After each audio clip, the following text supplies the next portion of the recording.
Hello my dear student, once again welcome back to your own channel maths junior. मेरे प्यारे बच्चे, आपको आपके अपने ही चैनल मैथ्स जूनियर में आपका बहुत बहुत स्वागत है, अभिनंदन है।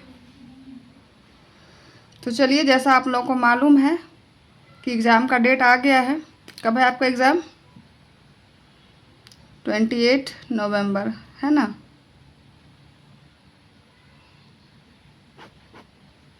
और आज कितना तारीख है?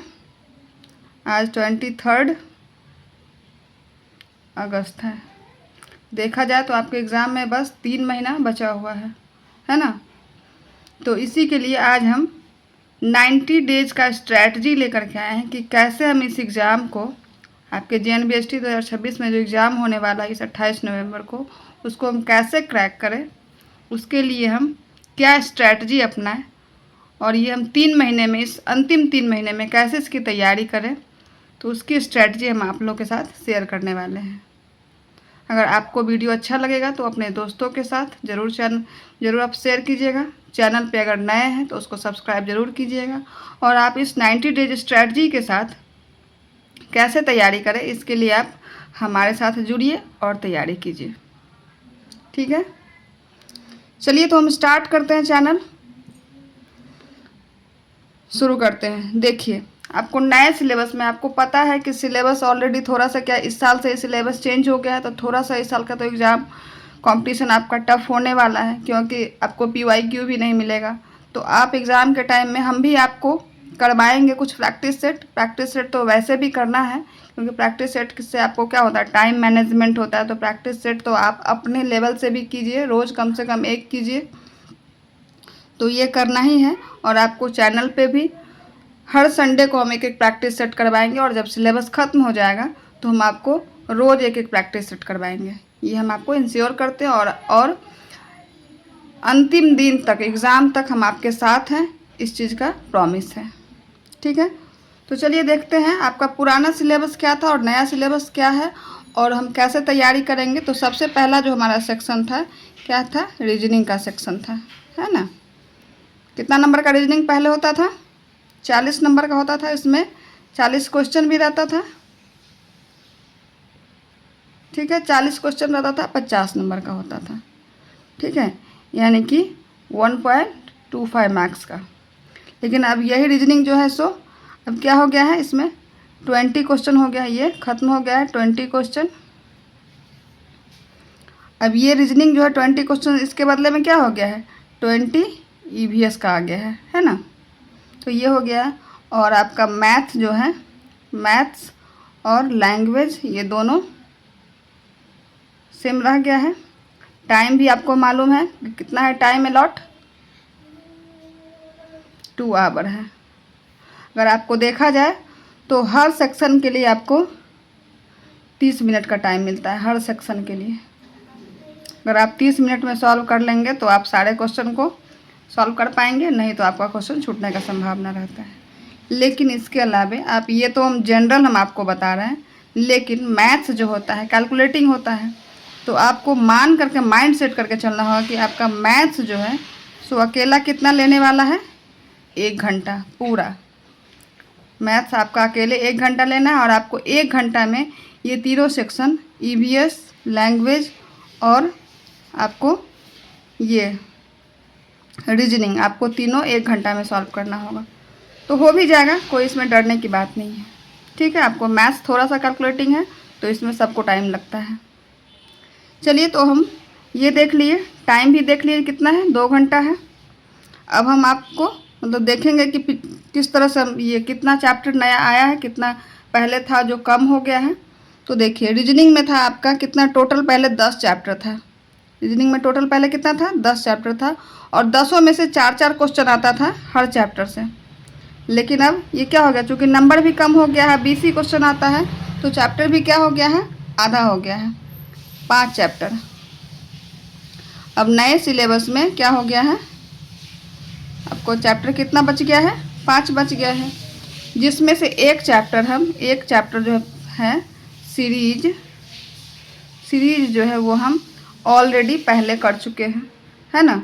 सीरीज कर चुके हैं, बच गया कितना, 4 चैप्टर।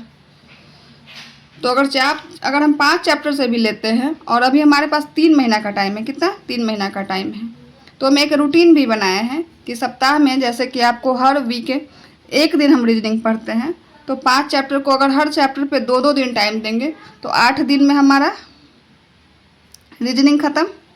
यानी कि 8 दिन, यानी कि अगर हम सप्ताह में एक दिन पढ़ते हैं तो 2 महीना में रीजनिंग ख़त्म, है ना।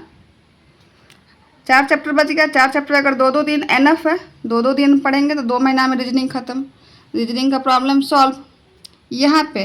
और इसके अलावा आपको तो प्रैक्टिस करना ही है। उसके बाद ईवीएस में भी नए सिलेबस में, मीन्स ईवीएस तो पुराना था ही नहीं, ईवीएस में कितना है आपको 4 यूनिट है, ठीक है। हर यूनिट में आपको 4-4 चैप्टर है, 4-4 5-5 इस तरह से चैप्टर है। तो इसको भी क्या करेंगे कि आपको इसमें चैप्टर चूँकि पढ़ाना तो थोड़ा सा ये हो जाएगा, टाइम टेकिंग वाला हो जाएगा, तो हम आपको MCQs करवाएंगे। इसमें ज़्यादा से ज़्यादा MCQs आपको करवाया जाएगा, जिसमें कि आपको फर्स्ट यूनिट में आपको 6 चैप्टर मिल जाता है, 6 चैप्टर मिल जाता है। तो हम लोग क्या करेंगे, 2-2 चैप्टर ही एक दिन में 2 चैप्टर पे MCQ लाएंगे। तो आपको अगर 6 चैप्टर है और 2-2 चैप्टर करके करवाएंगे तो ये 3 दिन लगेगा, इसमें 3 दिन लगेगा, ठीक है, पहला यूनिट। फिर सेकेंड यूनिट में आपको 4 चैप्टर है, 4 चैप्टर है सेकेंड यूनिट में, तो आपको इसमें कितना 2 दिन लगेगा, 2 दिन में इसको ख़त्म हो जाएगा। थर्ड यूनिट में आपको इसमें भी 3 चैप्टर ही है, 3 या 4 चैप्टर हैं, तो आपको इसको भी 2 दिन में करवा देंगे, ख़त्म हो जाएगा। और फोर्थ यूनिट जो है सो इसमें 5-6 चैप्टर हैं, 6 चैप्टर है, तो इसको 3 दिन लग जाएगा इसमें। तो टोटल कितना हो गया, 3 2 5 2 7 और 3 10 दिन। यानी कि ये आपको सप्ताह में अगर एक दिन कराया जाएगा तो क्या हो जाएगा, आपको ये पूरे 2.5 मंथ में ख़त्म हो जाएगा। ये भी आपको 2.5 मंथ यानी कि 3 महीने से 90 दिन से पहले ही ये भी ख़त्म हो जाएगा, ठीक है। देखिए इस तरह से अगर हम लोग चलेंगे तो बिल्कुल आराम से बिना टेंशन का हम लोग तैयारी कर पाएंगे। जब समय अंतिम आ जाता है लास्ट टाइम में तो बच्चे को भी टेंशन हो जाता है, तो टेंशन लेने की ज़रूरत नहीं है। आज हम उसी तरह से रूटीन लेकर के आए, जो आप लोग घबरा रहे होंगे, टेंशन ले रहे होंगे, तो आपका सॉल्यूशन है यहाँ पे, सारे टेंशन का सॉल्यूशन यहाँ पे है, ठीक है। समझ में आ गया।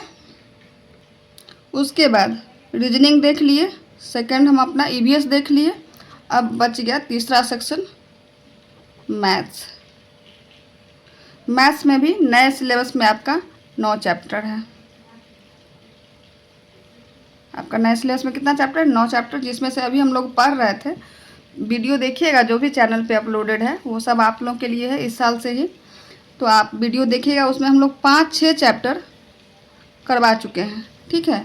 और बच गया उसमें 4 चैप्टर, तो मैथ्स में तो हम लोग कर ही रहे हैं, 4 चैप्टर है वो, तो 4 चैप्टर करने में थोड़ा सा मैथ्स चूँकि प्रैक्टिस का चीज़ है, तो हम लोग हर चैप्टर पे क्या करेंगे, 2-2 दिन का टाइम देंगे, ठीक है।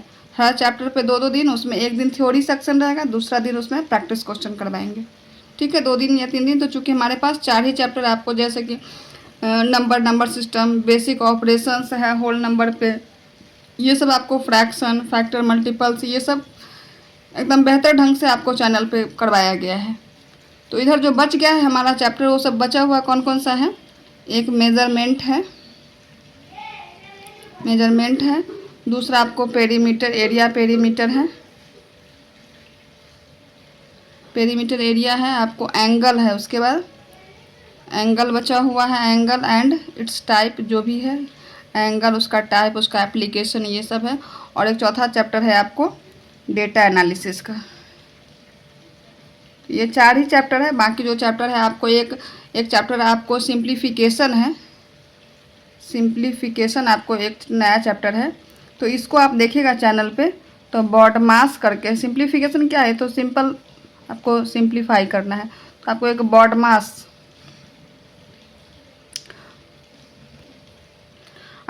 मास करके चैप्टर है, जिसको आप वीडियो है जिसको आप लोग देखेंगे, ठीक है। तो कैसे कैसे सिंप्लीफाई करते हैं, सिंप्लीफिकेशन कैसे, पहले ब्रैकेट यूज़ करेंगे, फिर ऑफ, फिर डिवाइड करते हैं, फिर मल्टीप्लाई, फिर एडिशन और लास्ट में सब्ट्रैक्शन।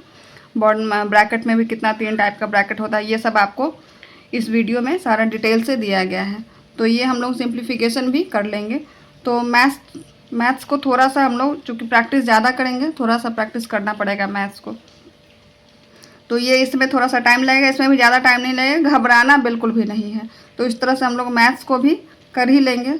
और लास्ट में बच गया आपका, लास्ट में लैंग्वेज। तो लैंग्वेज तो कुछ है ही नहीं, आपको इसमें ग्रामर है एक, ग्रामर तो 2-3 दिन, 2 से 3 दिन में आपका ग्रामर ख़त्म, खल्लास। ग्रामर 2 से, उसके बाद बच गया आपको पैसेज का प्रैक्टिस करना है। तो ये यहाँ पे भी चैनल पे भी करवाया जाएगा और आप लोग भी अपने स्तर से भी कीजिएगा। हम आशा करते हैं कि आप लोग नवोदय का गाइड ज़रूर खरीदे होंगे। और अब लास्ट टाइम में एक प्रैक्टिस सेट भी ज़रूर ले लीजिएगा। प्रैक्टिस सेट एकदम मोस्ट इम्पॉर्टेंट है लेना, ठीक है। प्रैक्टिस सेट ही आपको क्या करेगा, आपको टाइम मैनेजमेंट में आपको हेल्पफुल होगा। इसलिए एक प्रैक्टिस सेट ज़रूर लीजिएगा अभी से कम सप्ताह में एक दिन, हर संडे को एक प्रैक्टिस सेट अभी से करना स्टार्ट कीजिए। और बाकी आपको टेंशन लेने की ज़रूरी है, नो नीड टू वरी। आपको इस चैनल पे सारा चीज़ करवाया जाएगा। देख ही लिए कितना अच्छा से हम लोग 90 दिन में भी तैयारी कर सकते हैं। बाकी जो बच्चे साल भर से बहुत बच्चे कर रहे होंगे तो उन लोग से डरना नहीं है कि वो इतना पढ़ चुका है। एक कॉन्फिडेंस बना करके रखना है। तो ये है आपका 90 डेज़ का स्ट्रैटेजी और यही हम आप लोग के साथ शेयर किए हैं। आपको कैसा लगा, आपको इससे आपका डर दूर हुआ कि नहीं, कॉन्फिडेंस बूस्ट हुआ कि नहीं, तो आप लोग ज़रूर इसे कमेंट कीजिएगा। और इसके साथ ही हम एक रूटीन बनाए हैं, वो भी रूटीन हम शेयर कर देते हैं। रूटीन जो है कि हम लोग सप्ताह में कैसे करेंगे कि मंडे और ट्यूसडे को मैथ्स को देखेंगे, ठीक है। आपका जो वीडियो आएगा वो मंडे ट्यूसडे को मैथ्स का वीडियो आएगा, ठीक है। उसके बाद वेडनेसडे को आपको रीजनिंग करवा दिया जाएगा, ठीक है। रीजनिंग में 4 चैप्टर बचा हुआ है, तो जो भी होगा प्रैक्टिस एक दिन सप्ताह में। उसके बाद वेडनेसडे के बाद थर्सडे को आपको ईवीएस, थर्सडे को ईवीएस, फ्राइडे को क्या करेंगे हम लोग, लैंग्वेज कर लेंगे। अगर जो बच्चे इंग्लिश लैंग्वेज को अपना प्रीफर किए हुए हैं, अगर आप कमेंट कीजिएगा तो आपको इंग्लिश में भी पैसेज और इंग्लिश ग्रामर भी करवाया जाएगा, अगर आप कमेंट करते हैं तो, ठीक है। आप थोड़ा सा चैनल को भी थोड़ा सा बूस्ट करने में आप हमारी मदद कीजिए। अपने दोस्तों को, नए दोस्तों को जोड़िए कि यहाँ पे जो आपको कंटेंट मिल रहा है वो काफ़ी हेल्पफुल है। तो इस तरह से हम आपको इंग्लिश में भी आपको लैंग्वेज का प्रैक्टिस, पैसेज का, ग्रामर का, जो भी आप कमेंट कीजिएगा, अगर आप हमारा कोऑपरेट करते हैं तो हम आपको लैंग्वेज का, इंग्लिश का भी करवाएंगे, ठीक है। आपको सैटरडे रहेगा ऑफ, सैटरडे को आपको वीडियो नहीं आएगा, ठीक है। और संडे को हम आपको प्रैक्टिस सेट करवाएंगे, ठीक है। तो आप इस रूटीन को ज़रूर अपने डायरी में इसको रूटीन को नोट कर लीजिए और इस हिसाब से आपका वीडियो आएगा। इस हिसाब से हम लोग सप्ताह में 2 दिन मैथ्स, 1 दिन रीजनिंग, 1 दिन ईवीएस और 1 दिन लैंग्वेज और 1 दिन ऑफ रहेगा। और संडे को हम लोग प्रैक्टिस सेट करेंगे। इतना ही करने पर हम लोग सारे सिलेबस को, जो हम अभी जो डिस्कस किए हैं आपको स्ट्रैटेजी, वो इतना ही इसी तरह के रूटीन के हिसाब से हम बनाएं। जो कैसे सप्ताह में 1 दिन रीजनिंग करेंगे तो महीना में 4 दिन हो गया, महीना में 4 दिन, यानी कि 3 महीना में अभी कितना, 12 दिन हो गया। 12 दिन तो काफ़ी होता है। ईवीएस में भी 12 दिन हो गया, तो इसमें भी हम लोग कितना है, ईवीएस तो हम 10 दिन में ही ख़त्म कर रहे हैं। यहाँ पे देख रहे हैं कि ईवीएस के लिए कितना है, 10 दिन में ख़त्म हो जाएगा। ये मैथ्स कितना दिन में, मैथ्स तो यही 4 चैप्टर बचा हुआ, तो 8 से 10 दिन में मैथ्स ख़त्म हो जाएगा। रीजनिंग में भी आपको 4 चैप्टर, 1 चैप्टर तो जैसे करवा चुके हैं, ये भी से 4 से मतलब 4 चैप्टर, तो 4 दूनी 8 दिन में, यानी कि आपको 90 डेज में आपको सारा ख़त्म हो जाएगा, ठीक है। चलिए, वीडियो को अपने दोस्तों के साथ ज़रूर शेयर कीजिएगा। चलिए, थैंक यू। आज के लिए बस इतना ही। Thanks for watching. Bye bye.